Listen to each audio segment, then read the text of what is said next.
সঙ্গীন প্রণয়াসক্তি পর্ব সংখ্যা ২। লেখনীতে সুরায়া রাফা। গল্প পাঠে আমি অরোরা ইসলাম। বসন্তের সকাল, চারদিকে মৃদুমন্দ ঝিরঝিরি বাসন্তিক হাওয়া বইছে। কতই বা বেজেছে ১০টা কি ১১টা, তবুও মাথার ওপর চলছে সূর্যের তাণ্ডব নৃত্য। শীত যাবে যাবে করে এখনো যায়নি। তার আগে সূর্যি মামা তার প্রখরতা দিয়ে ধরণী উত্তপ্ত করে দিয়েছে। সূর্যের তীর্যক রশ্মি পিঠে পিছলে দিয়ে এক প্রকার ছুটে বটতলার ছায়ার নিচে এসে দাঁড়ালো তিথি। ওখানে অরু আর নীলিমাও ছিল। কিরে, এভাবে ছুটে এলি কেন? কিছু হয়েছে? তার স্বরে জিজ্ঞেস করলো নীলিমা। অরু ও প্রশ্নবাচক দৃষ্টিতে চেয়ে আছে। অরু ভার্সিটির জয়েন করার পরে পুরো বাংলা ডিপার্টমেন্টের মধ্যে এই দুটোই বন্ধু জুটেছে ওর। তার মধ্যে ওই ইন্ট্রোভার্ট। নীলিমা যাও মোটামুটি একটু চুপচাপ থাকে, কিন্তু তিথি মোটেও চুপচাপ স্বভাবের মেয়ে নয়। ভার্সিটির সবথেকে গরম খবরটা ওর কাছে থেকেই পায় অরুরা, হোক সেটা গসিপ কিংবা কোনো ইম্পর্টেন্ট নিউজ। এছাড়া ডিপার্টমেন্টের অন্য কোনো ব্যাচমেটদের সাথে অরুর মুখ চেনাচেনি আছে কিনা সন্দেহ। কিভাবে বা থাকবে? ভার্সিটি জীবন নড়বড়ে ওর। অ্যাটেন্ডেন্সের জন্য পর্যন্ত ভার্সিটি আসতে দেয় না অনু। তবুও আপার বকুনি ঝকুনি খেয়ে মাসের মধ্যে দু একবার পা রাখে ভার্সিটি চত্বরে। যদিও সেটা পড়াশোনার জন্য নয়, বরং পছন্দের শ্যামপুরুষকে এক নজর দেখার আশায়। সবার আড়ালে তার মুখখানা হৃদয় মাঝারে স্ক্যান করে নিলে শান্তি ওর। নীলিমার কথার প্রত্যুত্তরে তিথি হাঁপাতে হাঁপাতে বলল, পানি দে দোস্ত, তারপর সব বলছি। নীলিমা ব্যাগ থেকে পানি এগিয়ে দিলে ঢকঢক করে পানি পান করে দম নেয় তিথি। আহ, এতক্ষণে প্রাণটা ঠান্ডা হলো। কি হয়েছে বলবি না তো? আবারও জিজ্ঞেস করে অরু। তিথি এগিয়ে গিয়ে অরুর হাতটা চেপে ধরে বলে, ও হ্যাঁ, তোর কাছে আসছিলাম অরু। কাল ভার্সিটিতে কেন এলি না বলতো? তাহলেই তো সব জানতে পারতি। কি হয়েছে একটু খুলে বল। তাছাড়া কেন আসিনি সেটা তো তুই জানিসই। তাহলে নতুন করে কেন প্রশ্ন করিস তিথি? কাল নিখিল ভাইদের সমাবর্তন অনুষ্ঠান ছিল। নিখিল ভাই সেরা ছাত্রত্বের পুরস্কার পেয়েছে। নীলিমা স্বস্তির নিঃশ্বাস ছেড়ে বলে, ও, এটা তো ভালো কথা। তারপর আরও একটা ঘোষণা হয়। আমি পরে সিনিয়রদের কাছ থেকে জেনেছি। অরু সচকিত হয়ে প্রশ্ন ছুড়ল, কি? নিখিল ভাই মাস্টার্স করবে না, উনি হায়ার স্টাডির জন্য স্কলারশিপ পেয়েছে। খুব শীঘ্রই ইউএসএ চলে যাবে। অরু চমকায় না, কোনো রকম প্রতিক্রিয়াও করে না। অস্বস্তির লেশ মাত্র নেই ওর মুখশ্রীতে। খুশি থাকার একমাত্র কারণটা হারিয়ে যাচ্ছে। ও কি আদৌ ঠিক আছে? ওর ভেতরে যে অস্থির ঝড়ো হাওয়া শুরু হয়ে গেছে, মনে হচ্ছে হৃদয়টা শক্ত করে খামচে ধরেছে কেউ। গলাটা শুকনো কাঠে পরিণত হয়েছে। তবুও থমথমে মুখে ছোট্ট করে ওর জবাব দেয়, ও। এইটুকু শব্দ উচ্চারণে ওরুর অগ্নিস্ফুলিঙ্গ উগরে দেওয়ার মতো কষ্ট হলো। তবুও বান্ধবীদের সামনে মুখে মিথ্যা হাসিটা ঠিকই ধরে রাখলো। কারণ আর যাই হোক, একপাক্ষিক ভালোবাসা কিংবা আধুনিক শব্দে বলতে গেলে ক্রাশকে হারানোর জন্য কান্নাকাটি করে ভাসিয়ে দেওয়া, কিংবা সবাইকে বলে বলে সিম্প্যাথি কুড়ানোর মতো আত্মসম্মানহীন মেয়ে অরুণা। এমনিতেই ওর মায়ের অসুস্থতা নিয়ে অনেকেই করুণা দেখাতে আসে, যা ওর শরীরে জ্বলন ধরিয়ে দেয়। অরুর করুণা মোটেও পছন্দ নয়, তবে নিজে অধিকারের ক্ষেত্রে সর্বদা সতর্ক ও। যা ওর সেটা ওরই। কিন্তু নিখিল ভাই, সে তো ওর নয়, কোনো কালেই ছিল না। ওই কেবল একতরফা ভালোবেসে গিয়েছে। নিখিল ভাই তো ওকে ছোট বোন ছাড়া কিছুই ভাবে না। শুধু ওকে কেন, ছাত্রনেতা হিসেবে সব জুনিয়র মেয়েরাই তার ছোট বোনের সমতুল্য। ওরও আলাদা করে তো কিছুই নয়। ক্যাম্পাসের দিকে দেখ, নিখিল ভাই আসছে। তিথির কথায় অরুর দিবাস্বপ্নে ভাটি পড়ে। তড়িৎ গতিতে ভাবনা জগৎ থেকে বাস্তবে বেরিয়ে দেখতে পাই, ক্যাম্পাস থেকে গেটের দিকে এগিয়ে আসছে নিখিল ভাই। কালো ডেনিমের সাথে নীল পাঞ্জাবিতে কি সুন্দর লাগছে তাকে। কাঁধে ঝুলে আছে ল্যাপটপের ব্যাগ, কানে হেডফোন। সেদিকে এক ধ্যানে তাকিয়ে তিথি বলে, কি এত গান শোনেন উনি? কাঠফাটা রোদে উজ্জ্বল শ্যামলা চেহারাটা জলজল করছে তার। মুখে লেগে আছে সেই সুন্দর হাসিটা। ওরও চোখ বন্ধ করে বলতে পারে, এই ইনোসেন্ট দেখতে ছেলেটার প্রেমে পড়ে যাওয়ার কোনো মেয়ের জন্য চুটকির মতো ব্যাপার মাত্র। নিখিল ভাই ওদের সামনে আসতেই সবাই একযোগে সালাম দিল তাকে। সিনিয়র বলে কথা। সালামের জবাব দিতে নিখিলও একটু থামলো। সামনে না গিয়ে ওদের দিকে কয়েক কদম এগিয়ে আসলো। নিখিল ভাই ওদের দিকে আসতে দেখে ওরও নীলিমার পেছনে গিয়ে গুটিসুটি হয়ে দাঁড়ালো। কেটে ফেলা ডাগরের ন্যায় কেমন নেতিয়ে পড়েছে ওর শরীরটা। আরে, অরোরা না? আচ্ছা, আমার এই পার্টটা পড়ে মানে নিখিল ভাইয়ের বলা কথাটা, "আরে অরোরা না?" এই কথাটা বলে আমার একটা গল্প মনে পড়ল। সেই গল্পটা আমি ভিডিওর শেষে বলব। ঠিক আছে? তোমরা ততক্ষণ পর্যন্ত দেখো। গল্পটা অনেক ফানি ছিল। "আরে অরোরা না?" নিখিল ভাইয়ের আকস্মিক সম্বোধনে ধরা পড়ে যাওয়া চোরের ন্যায় হুড়মুড় করে সামনে তাকায় অরু। হ্যাঁ সূচক মাথা ঝাঁকিয়ে বলে, "জজি ভাইয়া, ভালো আছো তো? এখন আর রাস্তা পার হতে ভয় নেই তো?" কি সুন্দর অমায়িক কথার ধরন। আরও একবার হোঁচট খায় অরু। নিখিল ভাই কিছু জিজ্ঞেস করছে অরু, উত্তর দে। তিথির ধাক্কায় সম্মতি ফিরে পেল অরু। তারপর হ্যাঁ না দুদিকে মাথা নাড়তে থাকে। আসলে কি করবে কি বলবে ও কিছুই ঠাহর করতে পারে না। ওর অবস্থা দেখে নীলিমা তিথি দুজনে অবাক। যে মেয়ে কাট কাট কথার জবাব দিতে ছাড়ে না, সে কিনা ভেজা বেড়ালের মতো আচরণ করছে। জুনিয়ররা সংকোচ বোধ করছে দেখে নিখিল ভাই আর দাঁড়ায় না। সকলের থেকে বিদায় জানিয়ে তাড়াহুড়ো করে জায়গা ত্যাগ করলো। নিখিল ভাই চলে যেতে নীলিমা তেতিয়ে ওঠে। স্টুপিড একটা! একটা শেষ সুযোগ ছিল। নিখিল ভাই নিজে এসেছিল, আর তুই কি করলি? হাবলার মতো উত্তর দক্ষিণ পূর্ব পশ্চিম মাথা ঝাঁকিয়ে গেলি। ওর জবাব দেয় না। এই মুহূর্তে কথা বলতে ইচ্ছে করছে না। মাথাটা ভন ভন করে ঘুরছে। গলাটা নিম পাতার মতো তেতো হয়ে এসেছে। চারিদিক ফাঁকা ফাঁকা লাগছে। হয়তো প্রেসার ফল করছে। কয়েকবার চোখের পলক ফেলে অস্পষ্টে ওরু বলে, ভাল লাগছে না, বাসায় যাব। আমাকে একটা রিক্সা ঠিক করে দে না তিথি। চলে যাবি মানে? অ্যাটেন্ডেন্সটা অ্যাটলিস্ট দিয়ে যা। নীলিমার কথায় অরুর ভেতরে তেতো ভাবটা বেরিয়ে এলো। মাথাটা ঝাঁকিয়ে উঠল। অরু চট করে গিয়ে বলল, বলেছি তো বাসায় যাব। শরীর আর মনের একরাশ অসুখ নিয়ে টলতে টলতে কৃত্তিককুঞ্জে এসে পৌঁছেছে অরু। বিশাল সদর দরজা ঝনঝনিয়ে আওয়াজ করে খুলে ভেতরে ঢুকতে আরো বিরক্ত হয়ে যায় ও। মামা মামি আর একমাত্র মামাতো ভাই রেজওয়ান ওরফে রেজা এসেছে। অরু আর অনুর জীবনের এত এত ঝামেলার মধ্যে উটকো ঝামেলা এই পরিবারটা। কথা নেই বার্তা নেই, যখন তখন এসে হাজির। আসবে তো আসবে, একটা না একটা ঝামেলা পাকিয়ে তারপর বিদেয় হবে। আজমেরি শেখ যখন সুস্থ সবল ছিলেন, তখন দিনরাত আগমন ঘটত এদের। তিনবেলা ফ্রিতে রাজকীয় খাবার আর মহলের নরম গতিতে আরাম করে আয়েশ করে একটানা 10 দিনও কাটিয়ে দিত।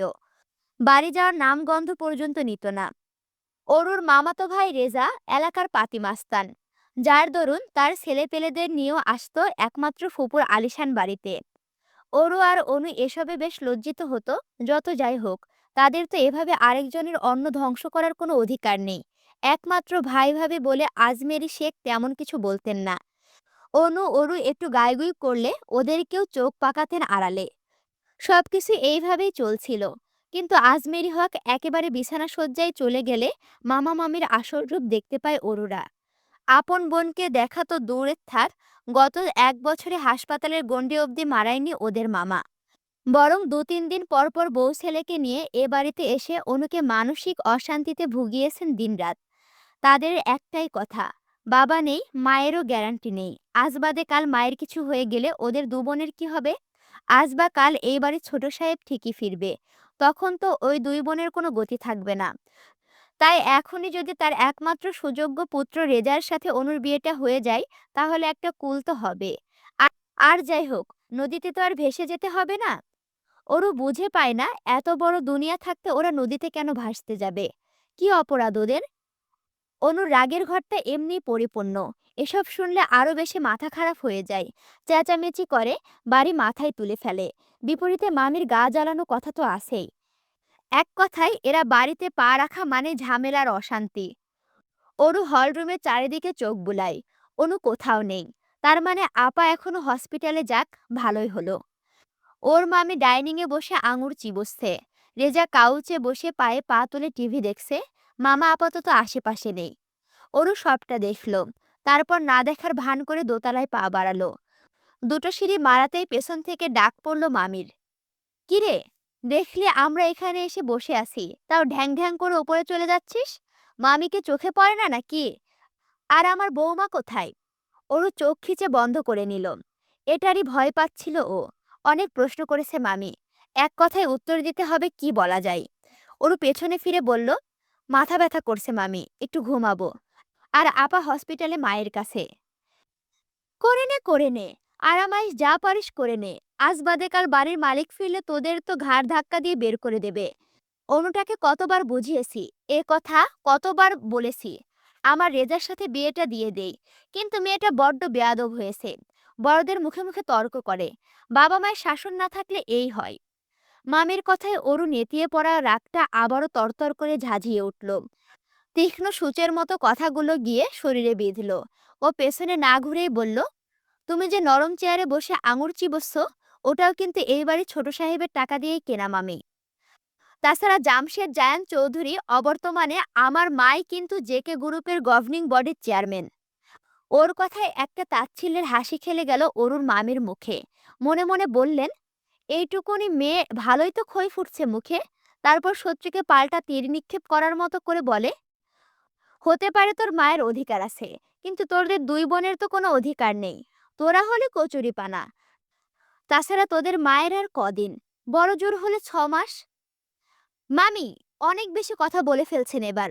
আমাদের মায়ের কিচ্ছু হবে না। মাকে আমরা বিদেশে নিয়ে যাব। আবারও সেই গা জড়ানো হাসি ছুড়লেন অরুর মামি। বললেন, তোর কি মনে হয় জায়ান কীর্তিক চৌধুরী তার বা কোম্পানি তোদের নেওয়ার জন্য বসে আছে?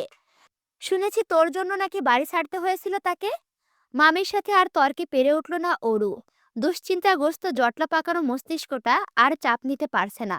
হাত পা থরথর করে কাঁপছে। এই মুহূর্তে গলা থেকে কিছু একটা কথাও বের হচ্ছে না। মামি যে এত নোংরাভাবে ওকে আক্রমণ করবে ভাবতেও পারেনি অরু। ও সামনের দিকে আরো একবার চোখ বোলালো, কয়েক জোড়া আক্রমণাত্মক চোখ। মনে হচ্ছে চোখ দিয়ে ওকে ভস্ম করে দেবে এরা।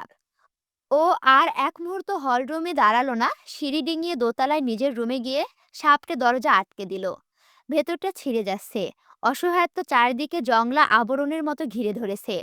মামির তর্কের আঘাতে নিখিল ভাই চলে যাওয়ার কষ্টটা যেন নুন মরিচে ছিটা। আর ভালো লাগছে না। নীলিমা আর তিথির মতো জীবনটা স্বাভাবিক কেন হলো না ভাবছে ওরু। কেন ওর জীবনে এত দায়বদ্ধতা? কেন নিখিল ভাইয়ের প্রতি ভালো লাগাটা নিজের মাঝে খুব সহজে তুলে ধরতে পারল না ও?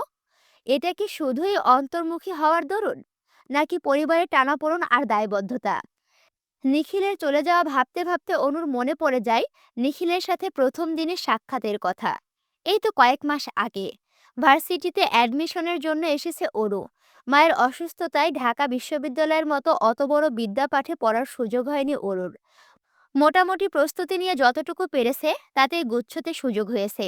আজ কাগজপত্র নিয়ে এসেছে সবটা জমা দিতে হবে বলে। তাই শীতের সকাল, ঠান্ডাটা পুরোপুরি জেকে না বসলেও মিষ্টি রোদের মৃদু আলোতে ভালোই আরাম লাগছে। সকাল হতে অফিসগামী সারি সারি গাড়ি বহর ছুটেছে রাস্তা জুড়ে। ঢাকা শহরে বেড়ে ওঠা হলেও একা একা রাস্তাঘাট পার হওয়ার অভ্যেস নেই অরুর। সেই দরুন তখন থেকে ভার্সিটির রাস্তার বিপরীতে অসহায়ের মতো দাঁড়িয়ে আছে সে। কখন রাস্তাটা একটু ফাঁকা হবে আর ও দৌড়ে রাস্তা পার হবে। অনেকে তো গাড়ির ফাঁক ফোকর দিয়ে চলে যাচ্ছে, কিন্তু অরুর সাহস হচ্ছে না। এক পা এগোচ্ছে তো দু পা পিছাচ্ছে। এভাবে লেফট রাইট করতে থাকলো প্রায় আধা ঘন্টা। অরু বিরক্ত হয়ে গিয়েছে। এরকম হলে প্রতিদিন ভার্সিটিতে আসবে কি করে সে?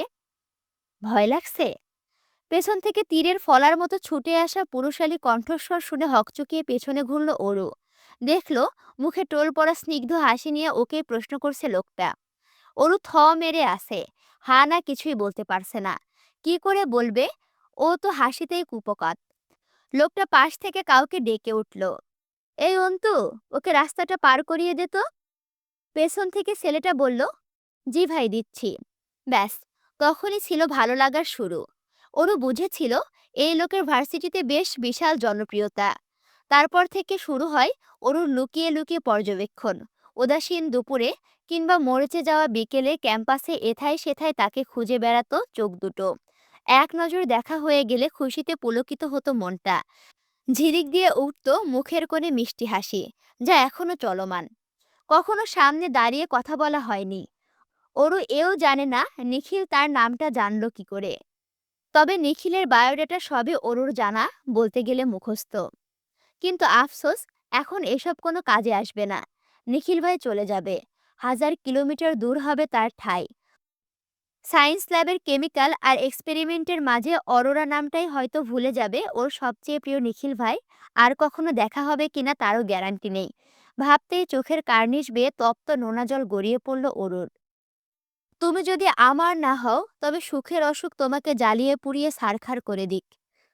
বোকা ওর তখনও জানতো না ওর জন্য কেউ এর থেকেও বিষাক্ত ভালোবাসা নিয়ে দিনের পর দিন অপেক্ষার প্রহর গুনছে। আচ্ছা, আমি কি ওই অরোরার কাহিনীটা বলবো? মানে তোমাদেরকে শেয়ার করি, ঠিক আছে? তোমরা তো আমার সবথেকে কাছের মানুষ। আমি তো মোটামুটি কলেজে যাইই না। ডিপার্টমেন্টের কাউকেই চিনি না, বুঝছো? আর ডিপার্টমেন্টের কেউ আমাকে চিনে না। তো কিছুদিন আগে ৮ই জানুয়ারি আমাদের কলেজে একটা চড়ুইভাতি অনুষ্ঠান ছিল। চড়ুইভাতি অনুষ্ঠান সম্পর্কে আমার কোনো ধারণাই ছিল না। তো আমি আমার খালাতো বোনকে এভাবে বলছি, "আপু, চড়ুইভাতি মানে কি এমন যে আমরা রান্না করে ভাত রেখে দিব আর চড়ুই পাখি এসে খায় চলে যাবে? এরকম কিছু?" মানে কি বোকা প্রশ্ন বুঝো। এইবার আপু বলছে, "না, চড়ুইভাতি হলো পিকনিক আসলে। কলেজে এটাকে চড়ুইভাতি বলে।" তো আমি ভাবলাম যে যেভাবেই হোক এই চড়ুইভাতি অনুষ্ঠানে আমাকে থাকতেই হবে। তাহলে ডিপার্টমেন্টের সবার সাথে আমি একটু পরিচিত হবার সুযোগ পাবো। তো আমি সেই অনুযায়ী আমি ৭ তারিখে যশোর থেকে ফিরছিলাম। মানে আমি তো তখন যশোরে ছিলাম। আমি যশোর থেকে ফিরছিলাম ৮ তারিখে আমি পিকনিকে অ্যাটেন্ড করছিলাম। আর আমি পিকনিকে যেয়ে মানে আমার কিছু নিজের ফ্রেন্ডদের থেকে কিভাবে আমার ডিপার্টমেন্টে সবাই জেনে যায় যে আমার ইউটিউব চ্যানেল আছে। মানে সবাই বলতে কেউ জেনে যায়। তো আমি আর ওইভাবে কাউকে কিছু বলি নাই। আমাকে অনেকেই জিজ্ঞাসা করছে যে, "তোমার চ্যানেলের নাম কি? তোমার চ্যানেলের নাম কি?" আমি বলি নাই ওইভাবে, কারণ আমি লজ্জা পাবো তো। এইবার আমাদের ডিপার্টমেন্টে একটা গেম খেলা হইছে। ডোন্ট মাইন্ড নামে একটা গেম আছে। সেটা কার্ড, মানে এমন একটা কার্ড যে কার্ডে লেখা থাকবে যে তোমার ডিপার্টমেন্টের রোমিও জুলিয়েট কে, তোমার ডিপার্টমেন্টে মেয়ে দেখলে ক্রাশ খায় কে, হ্যান কে, ত্যান কে, মানে যার ক্যারেক্টারের সাথে যেইটা যায় সেইটা তাকে যেয়ে দিতে হবে এরকম। তো আমাকে তো কেউ চিনে না। তাই আমিও নিশ্চিত আমাকে কেউ কার্ড দিবে না। তো আমি ওটা খেলা দেখছি এবং সবার সম্পর্কে একটু ধারণা নিচ্ছি। হঠাৎ করে একজন এসে আমাকে একটা কার্ড দেয়। ডিপার্টমেন্টের সকিনা বিবিকে। আমি পুরাই অবাক। আমি হা হয়ে গেছি। আল্লাহ, এরা তো আবার কেউ চেনে না। তাহলে আমাকে এরা কার্ড দেয় কিভাবে? আমার প্রশ্ন হচ্ছে এইটা। তাও আবার কি ডিপার্টমেন্টের সকিনা বিবিকে। এবং গেমের রুলস অনুযায়ী আমাকে পরবর্তী কার্ডটা সবার সামনে গিয়ে পড়তে হবে। তো আমি যখন সবার সামনে যাই, তখন আমাকে বলে যে, "তোমার পরিচয় দাও, তোমার পরিচয় দাও। তুমি যেহেতু নতুন তোমার পরিচয় দাও।" তো আমি কি বলব? আমি বলছি, "আমি অরোরা ইসলাম। আমি তোমাদের ক্লাসমেট। আর আমার বাসা কোথায় আমি সেটা আবার ওইখানে বললাম। বাসা কোথায় বলতে, আমি অমুক জায়গার।" এরকম করে বললাম। তারপরে ওরা দেখছি সবাই বলছে, "তোমার আরো পরিচয় দাও, আরো পরিচয় দাও।" তো আমার তখন মনে হলো ওরা ইনডিরেক্টলি বোঝাতে চাচ্ছে আমার ইউটিউবের সম্পর্কে বলতে। তো আমি বলছি, "ও, আমার একটা ইউটিউব চ্যানেল আছে।" এবার পেছন থেকে সবাই বলতেছে যে, "তোমার চ্যানেলের নাম কি? তোমার চ্যানেলের নামটা একটু বলো।" তো আমি আবার তখন বললাম, মানে আমি আসলে চ্যানেলের নামটা বলতে চাচ্ছিলাম না। যদি কেউ ওইভাবে শুনে আমি তো লজ্জা পাবো না। ওইজন্য আমি বলতে চাচ্ছিলাম না, বুঝছো? ওইজন্য ওরা আমাকে টেকনিক্যালি সবাই সামনে তুলে দিছে এবং আমাকে ওইখানে গিয়ে জিজ্ঞাসা করছে। এবার না বললে কেমন না? তো আমি বলছি, "আমার চ্যানেলের নাম ভয়েস অফ অরোরা।" এইবার গেল। এইবার সেদিন আমাকে মোটামুটি সবাই চিনল। মানে সবার মধ্যে আমি একটা পরিচিত মুখ হয়ে উঠলাম। আ ঐদিন ছবি তোলার সময় আমাকে এখন একজন ডাক দিছে, "এই অরোরা! তুমি চলে যাচ্ছ কেন? আসো আমাদের সাথে ছবি তুলো।" তো আমিও গিয়ে ছবি তুললাম। মানে এইখানে যখনই নিখিল ভাই বলল না, "আরে অরোরা না?" তো আমার তখন এই ঘটনাটা মনে পড়ল। আর আমি কলেজে তো একদমই যাই না। আমি এখন একটু কলেজে যাই। সেইদিন পরিচিত হওয়ার পর থেকে এখন কলেজে গেলে একটু ভালো লাগে। কারণ এর আগে আমি কাউকেই চিনতাম না। আমি যাই হ্যাবলার মতো বসে থাকতাম। কাউকে চিনি না, জানি না। স্যার ক্লাস করাচ্ছে বুঝতে পারছি না। কি একটা যন্ত্রণা! হ্যাবলার মতো খালি বসেই থাকতাম। এখন মোটামুটি সবাই আমাকে চিনে। আমার ডিপার্টমেন্টের সবাই আমাকে চিনে এবং আমিও সবাইকে মোটামুটি একটু ভালোই চিনি। ওইজন্য এখন আর অসুবিধা হয় না। যাই হোক, তোমাদের সাথে অনেক গল্প শেয়ার করলাম। তোমরা যদি মাইন্ড করে থাকো তাও কমেন্টে বলতে পারো এবং তোমাদের কাছে গল্পটা কেমন লাগলো তাও বলতে পারো। এই যে শোনা, এত সুন্দর করে যে গল্পটা শুনাইলাম তা লাইক কমেন্ট কে করবে, হ্যাঁ? তাড়াতাড়ি লাইক কমেন্ট করো। আর এই যে ভিডিও দেখে যে চলে যাচ্ছ তা সাবস্ক্রাইব কে করবে, হ্যাঁ? সাবস্ক্রাইব না করলে পরবর্তী পর্ব পাবা কিভাবে? তাড়াতাড়ি সাবস্ক্রাইব করো। দেখা হচ্ছে পরবর্তী ভিডিওতে। আল্লাহ হাফেজ।